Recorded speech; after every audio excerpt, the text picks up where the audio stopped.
Hi, my name is Kassidy Bishop. I was diagnosed bipolar when I was 16 years old. All right, Kassidi. I've known you for quite some time here, and every time we have a conversation, I would never have guessed that you were bipolar, right? Thank you. And that's because people think that it's a disorder, but it's really just a nutritional deficiency. Is that right? It really is. So, when you were, you have you resolved it? I mean, is it still an issue for you? It's not an issue. I almost correlate it along the lines of diabetes or even alcoholism. First and foremost, you have to accept that you have a problem and you have an issue. And that was the first step that I needed to take when I was a teenager. Once taking that step, it's a matter of finding a treatment. And I have found a treatment, a very successful one. Have I had any issues with my bipolar since? No. Do I have ups and downs as every normal person in society, whatever normal is? Absolutely. I have low days. I have great days. But that's just being a human being and having feelings. Completely different than having any kind of episode with my bipolar. So, you said you had to find your own solutions. How many different drugs did you try? I've been on 13 different medications, and these were pharmaceutical prescription drugs. The most at one time I was on were 3, and that was an issue for me because I really questioned if one particular drug was the main result of some of the feelings that I was having, some of the side effects. Having 3 different drugs in your system really doesn't, in my opinion, give a good baseline, allowing a doctor or even myself to determine which drug is allowing me to feel better and which one is giving me these horrible side effects. So it was definitely a big struggle, and it was over a long period of time. I struggled with trying to find the correct treatment approximately from 1994 until 1999. So when you were 16 when you were diagnosed? I was 16. And then, so tell us a little bit about your history. What happened? I actually was diagnosed after an episode with chickenpox. Oh, okay. I was one of those lucky few that never contracted chickenpox as much as my mom made me play with the sick kids growing up. I didn't get it. When I was 16 years old, I got it. And within about a 6-week time frame after the chickenpox virus hit, I had my first episode. And what the doctors have believed is that the chickenpox virus attacked the serotonin level in my brain and caused a major imbalance. And on top of it, I was very, very sick. I was running a fever. My nutrition went down. I wasn't eating well, which also, correlates with nutritional deficiencies. So you weren't eating very well. I was not eating very well. And what did that cause? It really, what it did was, while I always had the genetic tendency and predisposition for a mental illness, it really swung the door wide open and allowed that first episode to occur. Now, you were playing basketball at the time? I was. I was a 7-time All-American basketball player.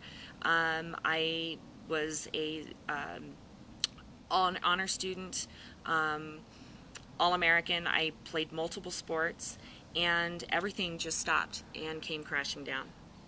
And you went to college, right? I did.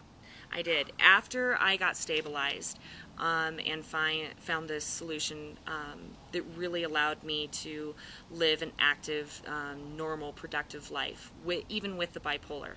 I went to the University of Louisville on basketball scholarship and completed my degree. I have a bachelor's degree, and I also did a year of master's while playing basketball at the collegiate level, which was very time-consuming and very stressful. And I tell people all the time that it would be difficult for anyone to go to graduate school and play at a Division I level of athletics.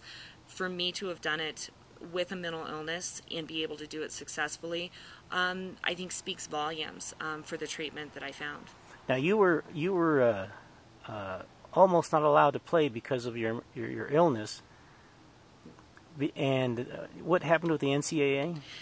I had to file an appeal with the NCAA asking that my eligibility be reinstated and regained based on a mental illness, and that had never been done before.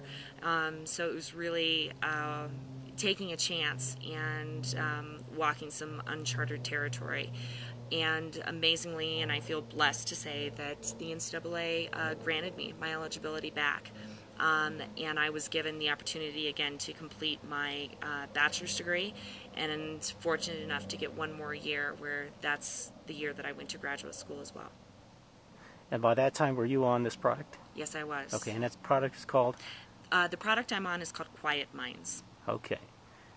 And Quiet Minds is really, what kind of product is it? How does it work? Quiet Minds is a highly concentrated level of amino acids, vitamins and minerals, trace minerals that are broken down and chelated, which means that the molecules are smaller and they can be more easily digested into the system. And really the thought process behind it is that the key areas in order to manage a central nervous system disorder such as bipolar, depression, ADHD, ADD, anxiety, is that there's nutritional deficiency within the brain. And by replenishing those nutrients into the brain, one is able to regain stability, allowing, to give you an example, I think of it like terminals on a battery. If the mental illness is the corrosion on top of the terminals, you're not going to get a good firing between the terminals. The nutrients cleans those terminals off and allows the transmissions to flow freely, and therefore you don't have the episodes or the trials that you do with a mental illness. So you've basically proven to yourself that this so-called mental illness is really just a nutritional deficiency. Yes. I will say that I still recognize that, yes, I do have a central nervous system disorder, but it really is a matter of me managing it. As I mentioned earlier, kind of like the diabetes. Every day I know I have to take my Quiet Minds. Is it an injection or is it? They're capsules. Okay. They're in capsule form. And it's just really about taking responsibility for your life. And the one thing about it is 1 in 4 people in the United States this year will have somebody in their family with a mental illness. And how many people, hundreds or thousands, have used this product and are functionally normal that you know? We have a number of people in the thousands that have been on it. That's worked and given them a new life. And how many of those people were trying something else like a pharmaceutical and were not successful? Without making it absolutely certain, I would say that 99%. These are people that have really been down that road with pharmaceutical drugs for years, just like I have. They've experienced the ups, the downs, the side effects, the blood draws, the devastating circumstances that come oftentimes with pharmaceutical synthetic medications, and they're really at their wits' end. They're not. So you've got these people watching us right now. What do you have to say to these people that either have depression, ADHD, they're bipolar? What can you tell them to give them hope? The first thing I want to say is that there is hope out there. I've been there, done that. I've been down the road where I have felt that everything was lost. There was no hope.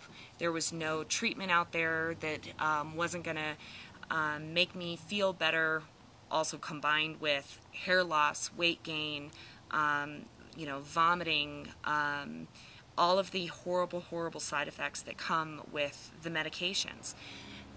The other thing is I've been there to the point that I do realize that while I don't want to be on the medication and the pharmaceuticals, there is another treatment that I can take that doesn't have those side effects, but also prevents me from potentially taking my life. Because that's what it comes down to, is the fact that as high as 35% of people suffering from a central nervous system disorder like bipolar, if left untreated, is going to attempt to take their lives and be successful. And that number is staggering.